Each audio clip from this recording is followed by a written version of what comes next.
Elevate TV, advancing kingdom lifestyle.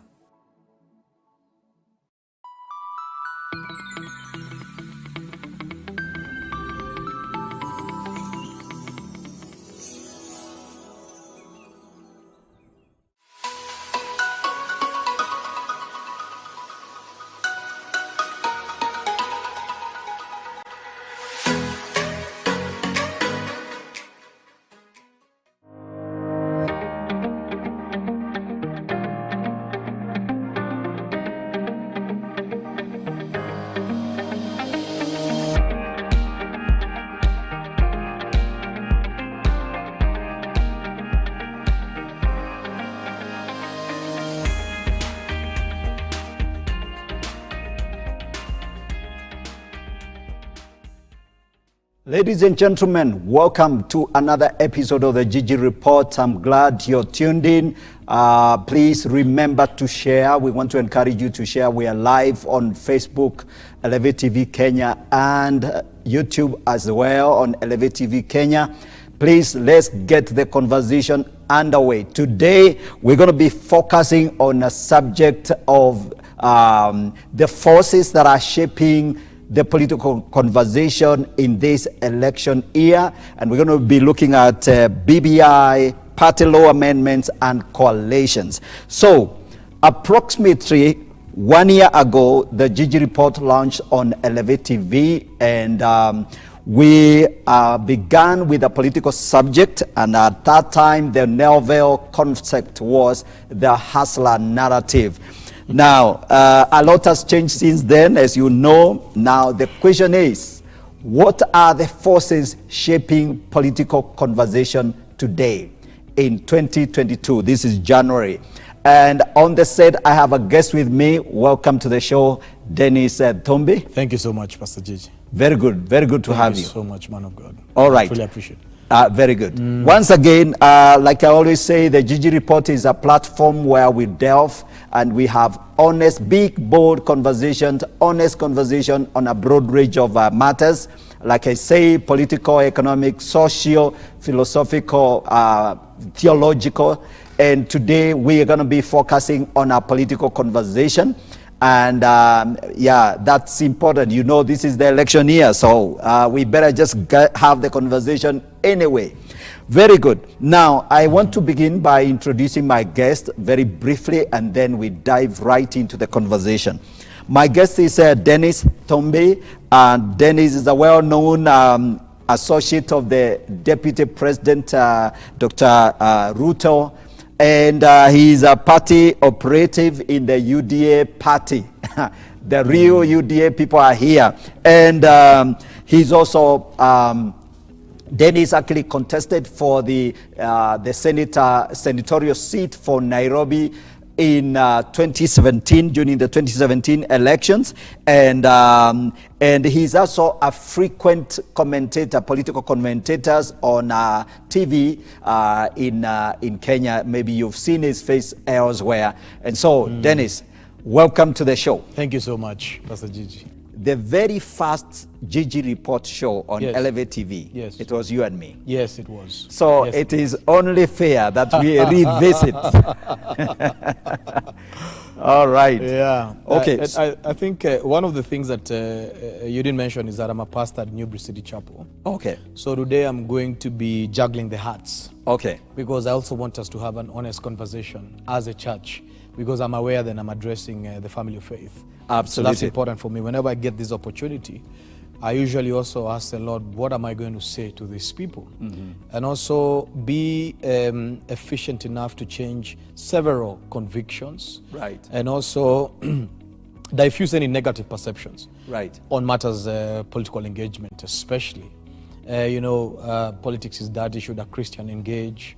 Many of those things are there about. And I remember, and first of all, allow me to say thank you for inviting me to the first Gigi Report. Yes. I believed in it. And, I saw where it's going. And I said, every time, the body of faith wants to discuss matters governance, I'm usually very happy because I know this is a great concern for God. Yes. Because God himself runs a government. Exactly. He runs a kingdom, and in that kingdom there's a government that runs it. Yes. So anything that is government and anything submits to the will of God. Right. There is nothing that happens that doesn't have His approval. At the end of the day. So I remember we were discussing about the hustler narrative, and hustler narrative today has become a huge social, political, and economic movement thereabout countrywide. There's just a fire all over the place, Yes. and I'm glad that it has culminated to discussing about the person with a small ability that we always pray that will be a nation amongst us. Absolutely. Yes. Absolutely. So what I'm going to do is I want us to focus on this particular show on, of course, like I said, the forces that are shaping the political conversation, given obviously we are now in the election year proper. Correct. We were talking about 2022, Yes. and it sounded so far. Yes. But now here we are, we're just counting down Absolutely. a couple of months, Absolutely. 7 actually to go. So I'm going to be raising the issues, but I'm also happy that you have decided, and I love you for this, that you're not going to stand on the sidelines. Yes. And then, and then we all cow down and say, okay, so politics is dirty, stay out of it and all that. So I see a shift in the conversations, and I want you to speak to it. And the key issue is actually for you to tell us, the way I'm framing this question is very interesting. What keeps you awake at night? Because really, I want you to speak into that. Yes. What's really going on inside of you? What's really, and then now we can go to the issues. Don't worry, we'll talk about everything. Great. So my journey into politics was an interesting journey. It wasn't a journey that I accepted, actually. Just hands down. The voice of the Lord didn't come and tell me, do this and do that. I resisted for a while. Right. And I was put inside the wheel. If you have seen a modern day Jonah, yes, you can be sure that it is me, and you can be sure that I'm in Nineveh. Actually, I That's for remember sure. you talking about that last time. Yes. And I keep on saying that because it was a wrestling match between myself and the Holy Spirit. And I was in the comfort of the corporate space. Yes. And I resisted for a while. Right. Until I told God, if this is you and if that is your voice, do something crazy. Right. Disorganize my life and, you should never tell that to God. Oh, Just my goodness. accept willingly. Yes. Because the Holy Spirit will drive you towards the edge of I surrender. Right. And the belly of the fish is nothing nice, to be very honest. So I accepted God's will, and I'm here today in the fear of the Lord. Right. Trust me. And one of the things that the Holy Spirit has done is to show me, the true and accurate picture of what this nation has become and what this nation ought to be. All right. Because Kenya has a great prophetic destiny. And the interest of God is not politics, is not what political party you are in. Right. The interest of God is that He wants men and women who will stand in the gap, that His will may take effect in this nation. Absolutely. You understand? And that is right at the heart of the Lord's Prayer. Absolutely. Absolutely. Yes. Very, very key line. It says, "Thy will be done on earth, as it is in heaven." It is in heaven. Absolutely. May your kingdom come. Right. You understand? Yes. May your will be done. Yes. So I am in politics at the end of the day. Yes. So that because it has to be on record in heaven. Right. That I am that throne, my body, I have offered it. That God may find rest in me and adjudicate what needs to be adjudicated at the end of the day. Yes. So I walk in full prophetic knowledge. Right. And I keep on telling people, if you see me on on whichever side of the political persuasion, yeah, I am not there as a fool. And I'm not there as a politician at the end of the day. One of the things that I fear a lot is to operate outside the voice and the direction of God. Right. You understand? So I'm very careful how I navigate. At the end of the day, there are things that I will contest visibly, even internally. Yes. You understand? Yes. So we are there to make sure that the will and the kingdom of God are administrated in Kenya, because Kenya, and again I repeat, has a great prophetic destiny. It means that I am extremely reliant on the prophetic words that are spoken over Kenya. Absolutely. Because if I see politics going towards the wrong direction, then as an operator and a luminary in there, I will make sure that Kenya does not deviate, outside that will. And the interesting things that are happening in politics today, and I was telling people, if you want to know who is in charge in politics, look at how politicians are struggling to be politicians. Yes. Look at how the president himself looks like he's hands-free. The president of this republic. Look at how in a space of 2 years, nothing happened. Then boom, we jump into an election year. Because there are certain ordinances and precepts that God wants to happen over this nation. It's not politics as usual. Absolutely. This is politics supernatural. Absolutely. And I'm telling you, this year, people will know. And you know, God is big with the world. He says, go unto the world.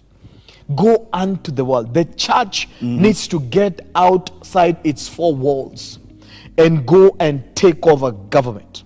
Go and rule those mountains at the end of the day. Absolutely. And I know I don't want to go too fast and get too excited. Yes. But I said I'm going to be juggling upon the hearts. Absolutely. I'm going to be slowing you down. Ladies and gentlemen, as you follow this conversation, I invite you to make sure that you hold on to your seat, because my guest, Dennis, tells us as it is, and he is right in the middle of the action.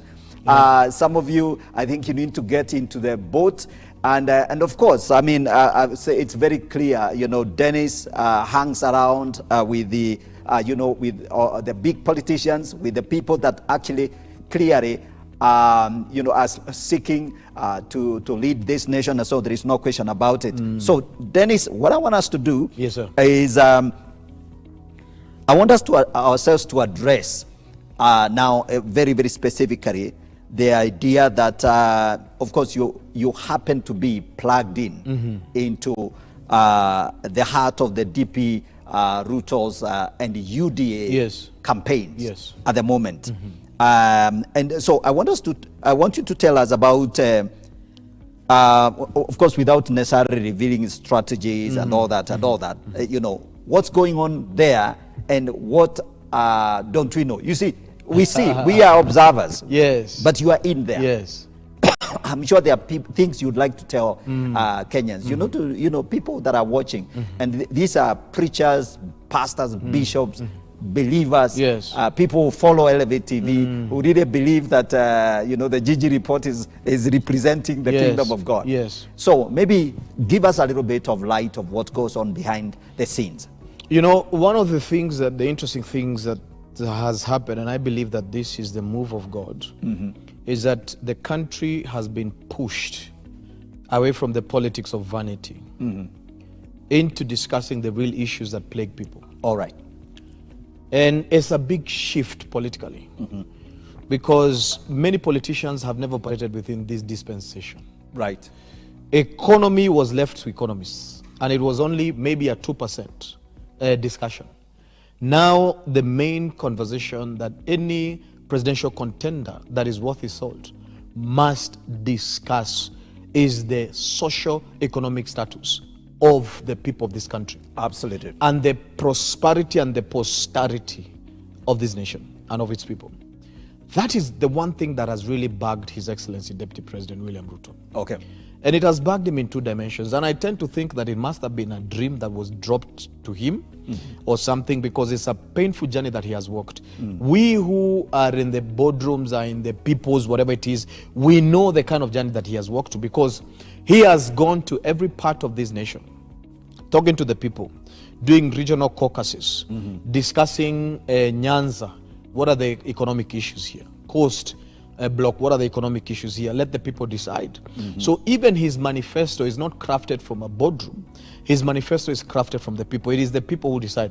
So you don't have a generalized document that will operate the same. Right. You have a sort of a segmented approach, because the economic desires of the central province are not the same of the coast province, not the same of the western province.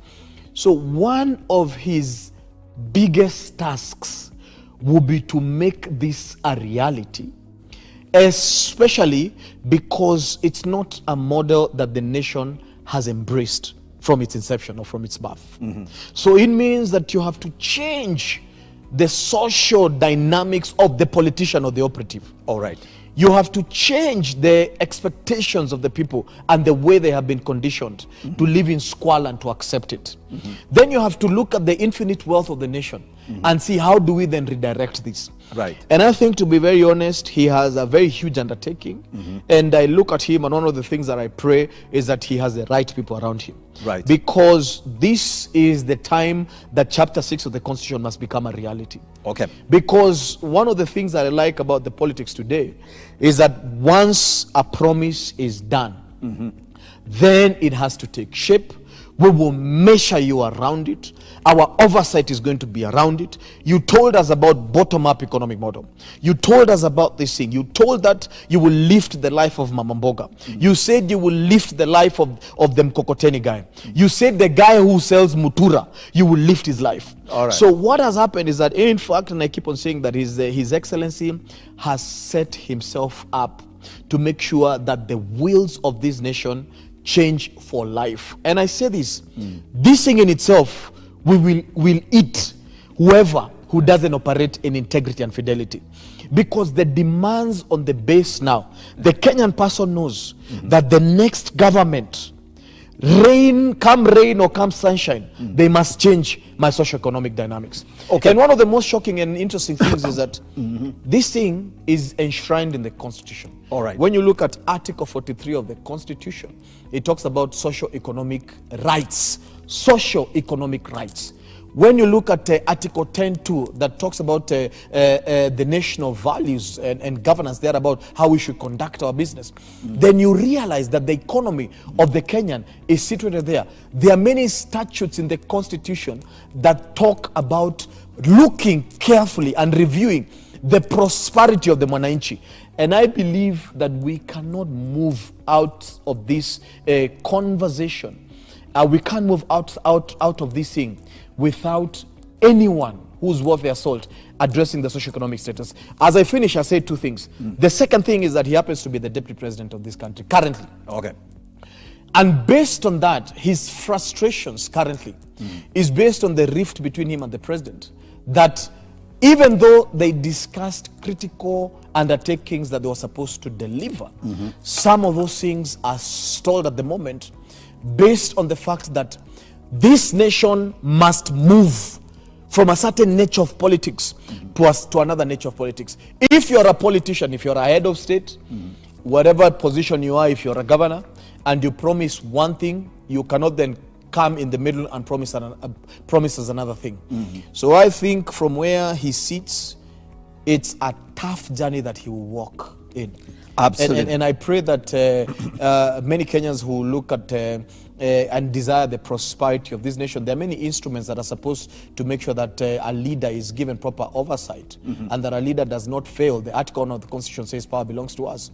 To make sure that this promise at the end of the day is delivered. And I know it's a painful thing. I don't know what conversation they had with God, but the way he walks every day, it looks like this is one of those conversations that God says, deliver it or not. Absolutely. So I think he's in that shape there. Okay, ladies and gentlemen, as you follow this conversation, we are talking about the forces that are shaping the political conversation in this election year.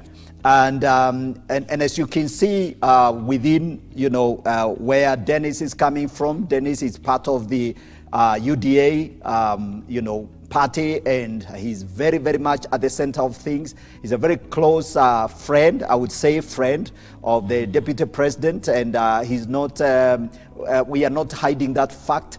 And as you can tell, he's very, very passionate about what he does and what the party, the manifesto, and the things that they are articulating as a political party. So, but of course, as you know very well, there are many players in this particular conversation, and there are many forces that are at play at the moment. So I'm going to be asking you, Dennis, that as it may, UDA, the deputy president, the conversation to empower the common man, yes, the Mwananchi. Yes. I think No question about it. And I'm very happy that there is a very, very strong conversation in that. So now, but we have these other forces. One, right now, as we have this conversation this week, we are revisiting this old thing called BBI. Yes. I would like you to comment on it, right? It's come back to haunt us, or to haunt the nation. Yes. And remember, as I speak about this, I am not excluding myself. I don't see myself as not part of the, part of the conversation. It's about our nation. So I think that's where I want you to look at it. It's about Kenya. So it might be a good thing, it might not be a good thing. Yeah. But from where you're coming from, please tell us. Yes, one time I was on air, and I think it was K24. Right. And the Lord said, and this is way before it went to the High Court. Yeah. And the Lord told me, pronounce BBI to be dead. Right. Say BBI is dead. Right. I said, but that doesn't even sound political.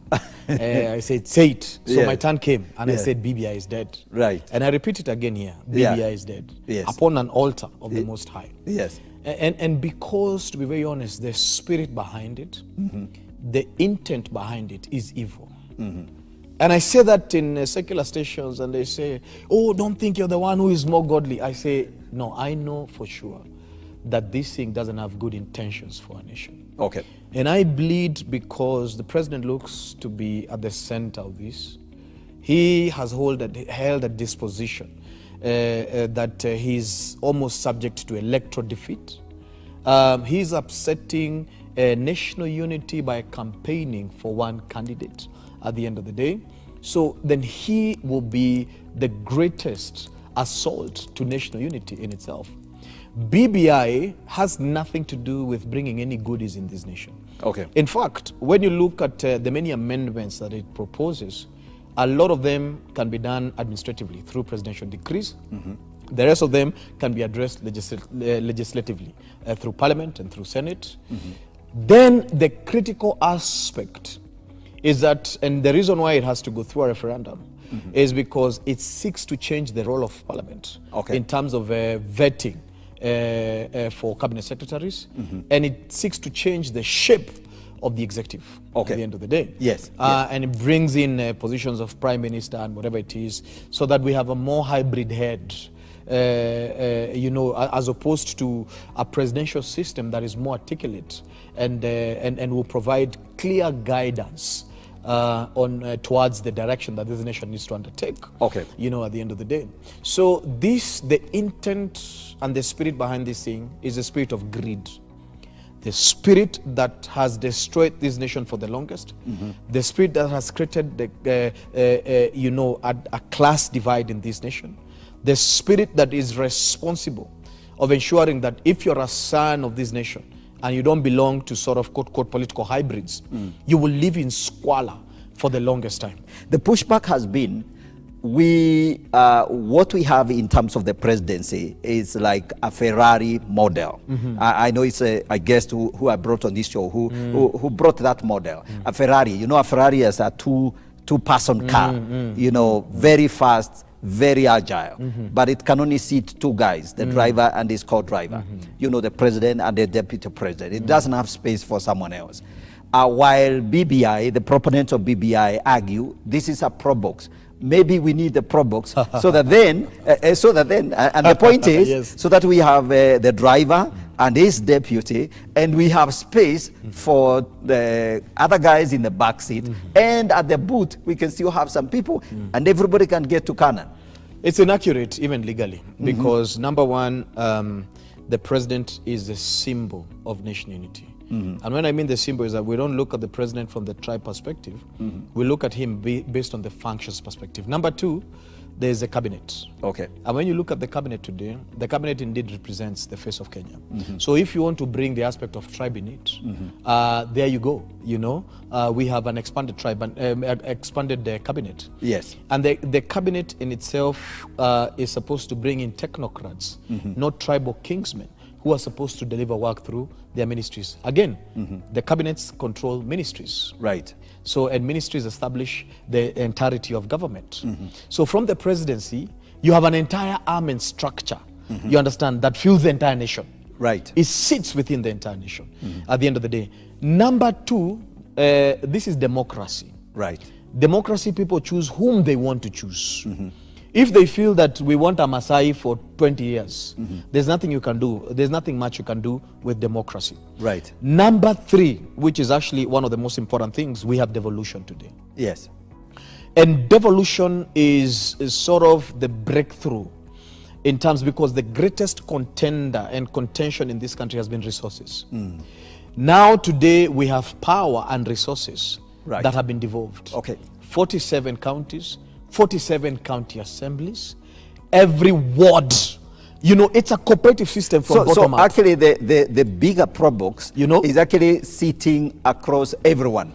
It's every everywhere. ward, you know where you sit, you come together as actually the ward, the votes that define who's going to be an MCA is about 4,000 votes. So 4,000 people nominate one person, and that one person then goes to the county assembly. Right. That one person becomes the representative of saying, no, we don't want toilets, we want roads. Yes. No, look at our schools. No, look at this. Yes. And they are given resources, millions of them, Right. including a tribesman, to be able to run that county. So if you're tribal, yes, go back to your village and give your governor wahala. Tell him, why are you not bringing developments here? Right. Talk to your senator. Tell your senator to contest for the resources of this nation. That you don't need 14 billion every year, you need 70 billion and justify at the end of the day. So we have an effective model that divides resources, that what we call decentralization of power. Number four, we have what it is that we call a presidency for the first time that has checks and balances. Checks and balances means, number one, you can't fire your deputy. Even if you disagree, okay, you can't fire him. You understand? That man is there to make sure to tell you, sometimes you're an idiot, but of course I'm saying respectively. Yes. We promise Kenyans two things, you're delivering one. So you can't be pissed off and say, I'm firing you because you've told me. Number two, at the end of the day, we have institutions. Institutions that have been empowered more than before. And those institutions are the arms of government that then bring in a doctrine called the separation of powers. We should have a stronger parliament.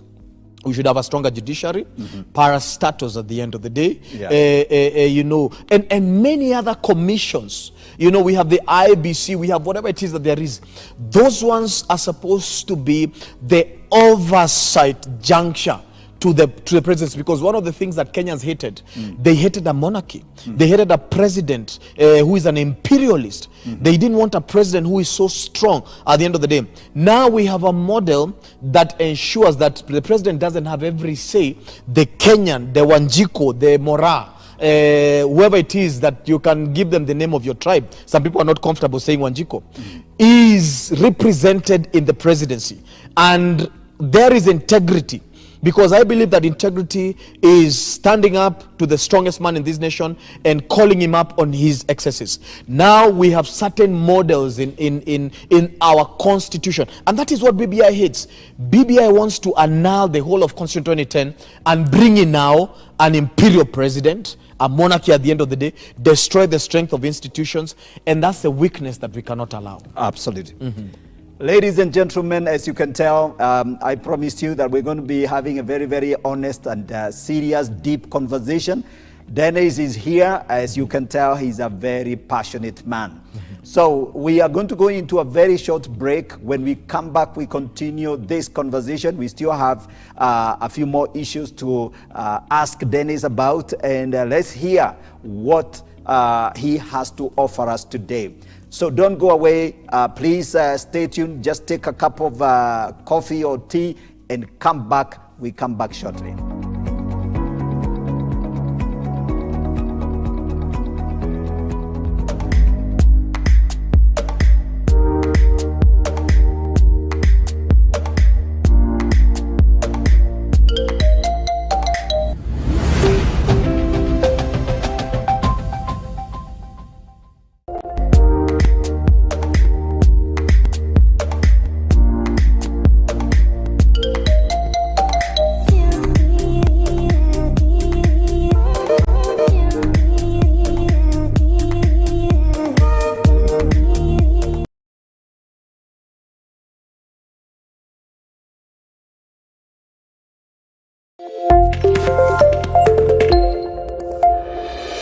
It is not God's intention that human beings produce like animals. It's God's intention that human beings produce in a family. Marriage is a serious institution whereby you need to go to marriage with your whole self, physically, mentally, and spiritually. Know your responsibility. Go for it. Do your responsibility. If you have a successful marriage, work at it. Keep it working. If yours is not working, don't quit. There's always a solution. Fight. Help.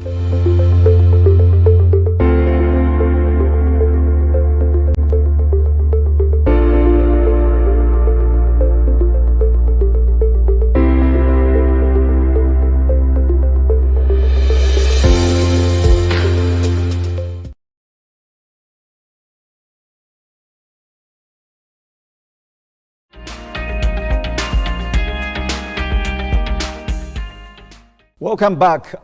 This is the Gigi Report, and as you can tell, we are having a very, very honest conversation here. I have on the set my friend Dennis Dombe. He's a preacher, he's a pastor, and at the same time, he is deep in the UDA machinery, and so he's a real warrior in that respect. So, of course, it's very, very important that we hear this conversation. We are not afraid to delve into the inner workings and the arguments, in our political conversation. We said we are not, as a church and as church people, we are not to stay in the sidelines and let things flow. So I'm very happy that we have this gentleman, Dennis, who is actually very much a practitioner. He's not just talking about the church, we'll go into politics one day. He is right in the middle of it. So, right, Dennis. Yes, sir. I think you've given a very, very strong response on the issue of BBI. And since the matter is right now in the Supreme Court, yes, and lest we be judged sub judice, yes, as discussing a matter outside our mandate. So we can rest that particular argument and let the legal process take its due course. Yes, yes. So now, then, of course, at the same time, another conversation that has been, that is right now in the offing, which actually, apparently, I can tell you, I didn't know that there was something that was cooking behind the scenes until we had the parliament recalled very early, actually, yes, within the holiday season, to discuss the political parties Amendment Act 2022, yes, which is amending the Political Parties Act of 2011. Correct. And a lot of people don't know what's going on. And of course, it has implications for you guys who are right in the middle of the political conversation at the moment. So please, we would like you to tell us what's going on. Why is this amendment taking place? How is it going to affect the way politics are going to be played out the rest of the year? And do you see it being assented to and then, of course, affected and affecting this particular elective cycle? Very good. Many questions in one. Thank you so much. This is such a critical conversation because many times Kenyans, they look at politics and they switch and they switch and they switch, and they get to some Mexican soap and they stay there. Not knowing that refusing to watch one and watching another will basically have an implication on your status of life in this country. The political, the coalitions bill, as we call it, is to me an assault on democracy. You have started with the end. Right. That's a conclusion. You have started with the end from the beginning. Yeah, the conclusion is that it's an assault to democracy. Why am I saying this? Yeah. When you look at the constitutional or political architecture in this country, then you realize that we actually moved from multi-party states with our independence constitution, there were several parties. KANU, shut down. Moi closed his party to join Kenyatta. So there was an aspect of multipartyism there, even though there was no. I think it was called KADU. I think it KANDU. was. Yeah, there was KANDU. Yes. Yeah. So the political parties were not pretty mature then. Then we went into a single party state. Then there was a repeal of Section 2A, and we went into a multi-party state. And now we are not in a multi-party state. We are in a fragmented political party state. You understand? It means that over the years, we have been unable to build at least 5 strong political parties that enshrine certain doctrines and ideologies that will take the nation in front. Right. The way you have that kind of infrastructure in the US, in the UK, in developed nations, where you have the left, the right, the centric is not quite. But when you look at developed nations, constitutionally developed nations, then you realize that it's not fragmented. Why do we need 90 political parties? You understand? Yeah. What are they talking about? Very unique at the end of Kenyan the day? thing, eh? And a lot of those, they don't even have 50 people in them. All right. Small regional parties that are fragmenting the people, not uniting them. Right. And you realize that the nation must move towards unity, not disunity. You realize that in the last election, there was a conversation of fragmenting the country. Split this baby into 2. Okay. We go with one side and you go with the other. Yes. You notice that Pwani si Kenya, Kwale si Kenya. Those conversations are anecdotes and symptoms of a nation that is not together at the end of the day. The DNA of democracy in any developed society or any civil society are matured political parties. Yeah. Maybe of course we could say, again on the defragmentation issue, Yes. I guess it's a way of testing our democratic institution. Because you see, until there is somebody who is actually screaming, we want to secede, then we cannot maybe perhaps pay attention to the need for our unity, that our unity is actually paramount. So while it is, those conversations will be there, and I think if they were not present, then perhaps we might be having forced unity. So that's the other side of the argument, and not to negate what you're actually describing. In everything that sits in democracy, the founders must be the people. Right. And it means it's a community that has come together and they want to further a certain doctrine, or they believe in specifics that are national agenda, not regional agenda. Right. At the end of the day, you understand? Yes. In fact, the Constitution criminalizes that aspect on its own.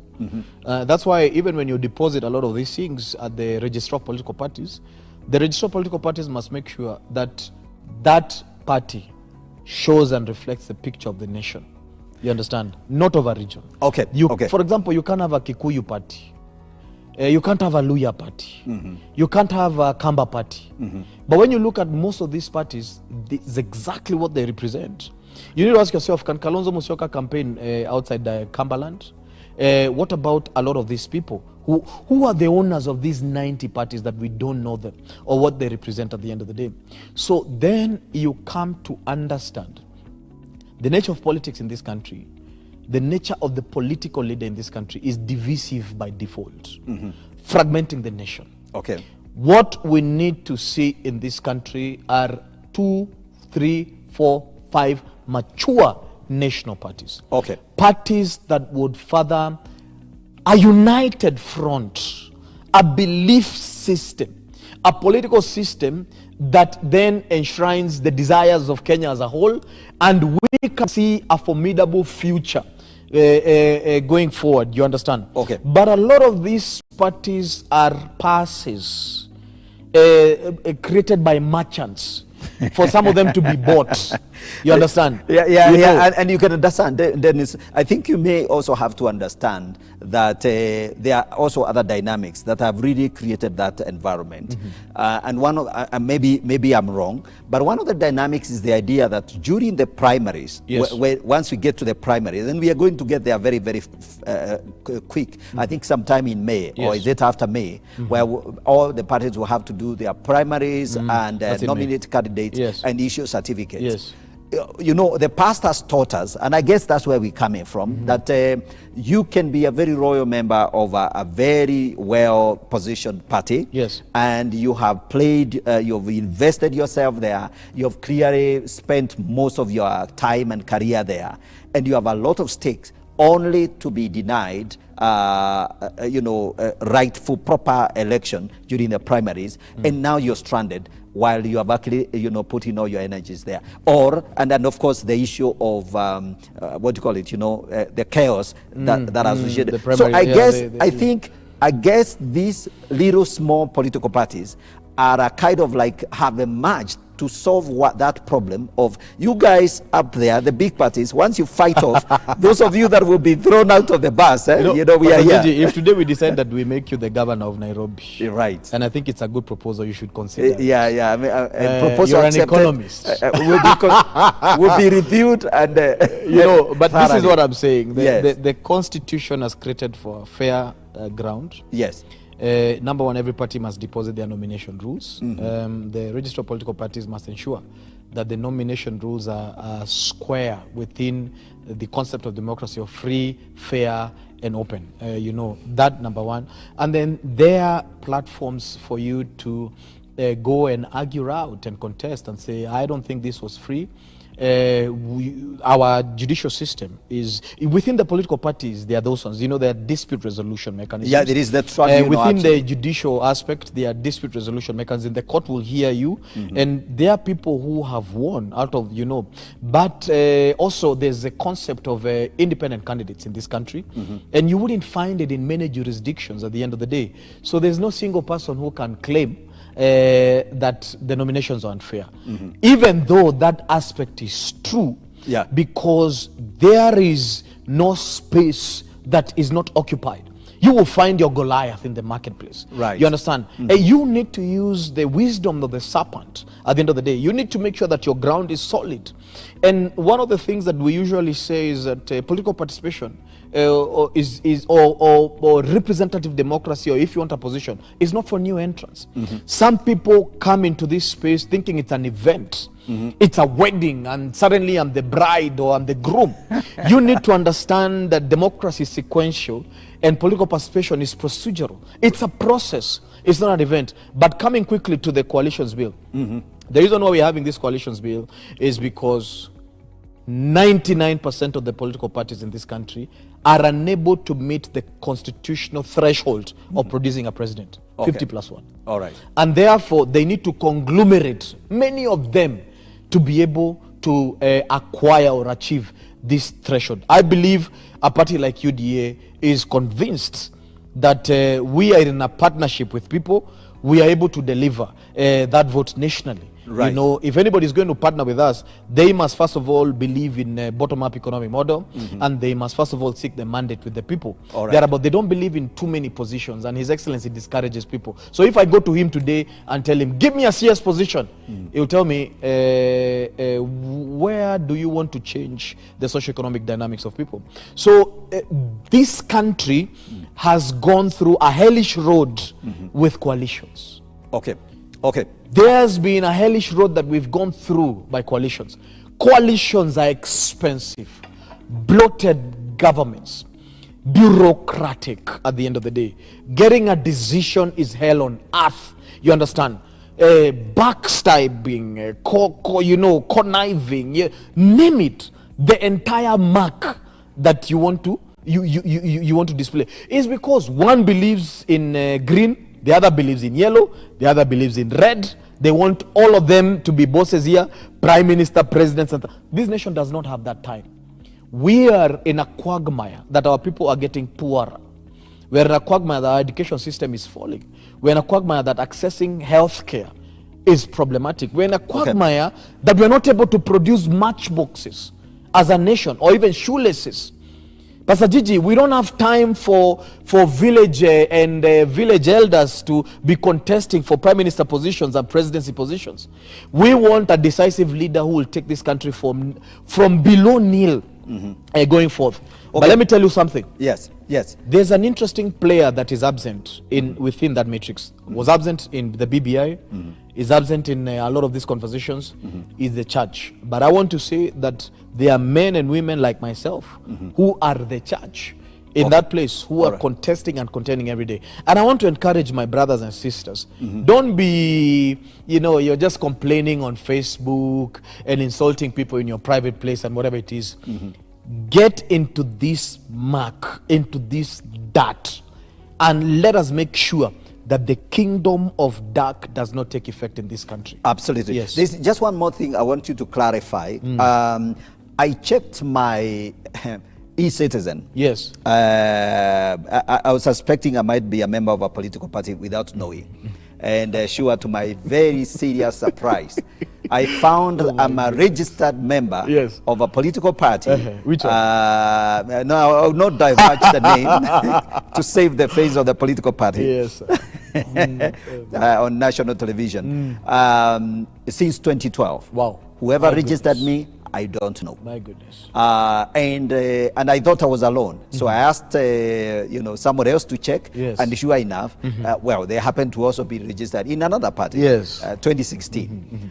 So what's going on there? I mean, is there a scheme behind the scenes of some people who are?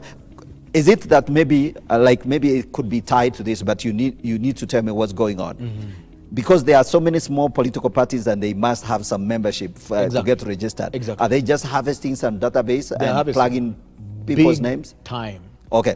That register that you sign at the gate of with your watching. Don't say that very loudly, because now that's a private business. And somebody's job might be at stake, because if somebody is thrown out of the entrance of a building. Sometimes those registers are used for the wrong reasons, but also data is mined, because as a political party you're able to buy a voters register and go through it, whatever it is that there is. But however, there's a big concept of data protection in this country and violating privacy and whatever it is that there is. But the weakest link is this one: apathy, lack of political participation. You wouldn't know where your name is, because if you're actively engaged in a party, then you'll be able to make sure that those are your own dictates. Yes. You're not in Chama Mapinduzi that has is swearing itself in. And you're also part of a treason.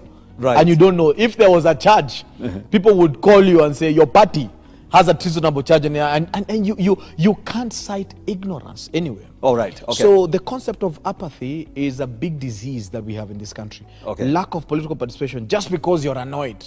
Your annoyance is not going to take us anywhere. In fact, it's a liability. Go and get annoyed in Tanzania or somewhere in Mozambique. You understand? But your lack of political participation is wounding us. All right. You understand? Stop getting offended because the last pig you voted has now become a hamster. My apologies on that. But I have this doctrine called kakistocracy. Is a government by hamsters. You know, the hamster is a rat, is the lowest in the ranks of life. Or are you talking about the animal farm? Yes, I'm talking about the animal farm. But what I'm saying is by the way, Dennis, while you were in that conversation, I think one of the things that we have to accept is that the animal farm, that book, which was read in high school, I think created mind viruses in our system. So we see everything in the screen. All our political conversations are framed in the metaphors are harvested from the animal farm. So anyway, but go on. So, and I'm going to say this. I mean, so you're annoyed with Kabogo in Kiambu. Yes. And you elect Waititu. Yes. You're pissed off with Kidero in Nairobi. And you elect Sonko. I mean, that kind of annoyance is dangerous to us as a nation. Okay. At the end of the day, you must maintain, because this is governments, you're a royal priesthood. Right. Any king who operates within that measure will bring down the kingdom at the end of the day. The composure and the disposure of our people is dangerous in its own self. You understand? Because there's a lot of protest voting in this country. And there's a lot of apathy. For example, when you look at the repeat elections last year, and I was telling my colleagues from Nyanza, I said, it's been 10 years since you guys decided who was a president. Yes. And they were like, no, you're crazy. What are you saying? I said, please remember that there was a boycott call in the second repeat elections.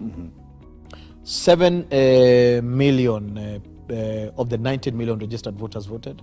And because there was a protest not to vote, and there were violent uprisings on that side against IBC officials and anybody who came out to vote, there was a slight dip of 34%. Yeah. Between those who participated in the first and the repeat election, there was a 34% dip. All right. But however, even if you add the 34%, where are the rest 7 million Kenyans who registered to be voters? Okay. Where are the other adults who every day they hear singing, go and register and be a voter? And they're ignoring us and eating madondo at home and fulizaing. All right. We need to bind that Satan in the name of Jesus at the end of the day. All right. You're borrowing fare in the morning and you're refusing to register as a voter. Okay. You have declined to participate in governance in this country. What are you going to tell God in the last day? You're going to tell him, I got peace. Pissed off where I sent you on that earth to dominate, to make sure that my kingdom takes effect, to make sure that the MCA in your area is not a drug dealer. You understand? He doesn't have a bad record. You understand? So there are some things you can't get annoyed about. Political participation is key. So this fragmentation of the nation into small political parties, a lot of these things you're seeing, your name is there and there. They are symptoms of a people who have declined to participate in proper governance of this nation, and they have left the nation, the entire nation, our entire wealth to the hands of hamsters. And those hamsters have a big, big appetite. Absolutely. All right. As you can tell, Dennis is raising a call. Go and register. I think the registration was called again. The registration is open. The last actually registration. The last. How long is that? It's going to be 1 month? Up until February 2nd, I believe. Okay. Please, if you don't have a vote, listen to me. You're letting God down. Right. And because, let me tell you something. I can sit here and teach of the interest of God in governance. And you'll be able to see your neglect and your negligence in itself has come up to God as something that he hates. You know, you can't fail to build your nation, for heaven's sake. All you want to do is go somewhere and become an accountant and harvest a salary. The decadence of this nation, let me tell you something. If my people who are called by my name, the healing of the nation is dependent on the church. You will answer for the sins of this nation, so you better participate. The political conversation has been, very, is gathering pace. Yes. So one of the things I would like you to speak into is, now if this the party amendment is doesn't go through and it's it doesn't get the the through Senate, and therefore reaches the president and is assented to, then we might have to use the old the old correct yes. Regime in terms of how parties are going to run their elections. Yes. So what do you see as the biggest challenge in terms of how parties are going to position themselves come August 2022, in terms of what is going to happen to people who have disputes around nominations, and what is going to happen to the issue of, if you cannot form a coalition that makes sense, that has some legal structures around it, what's going to happen? Are we going to see the same repeat of fallouts and apparent coalitions falling out maybe towards the end? Wow. The profile of political parties and coalitions in this country is currently chaotic. Right. Very chaotic.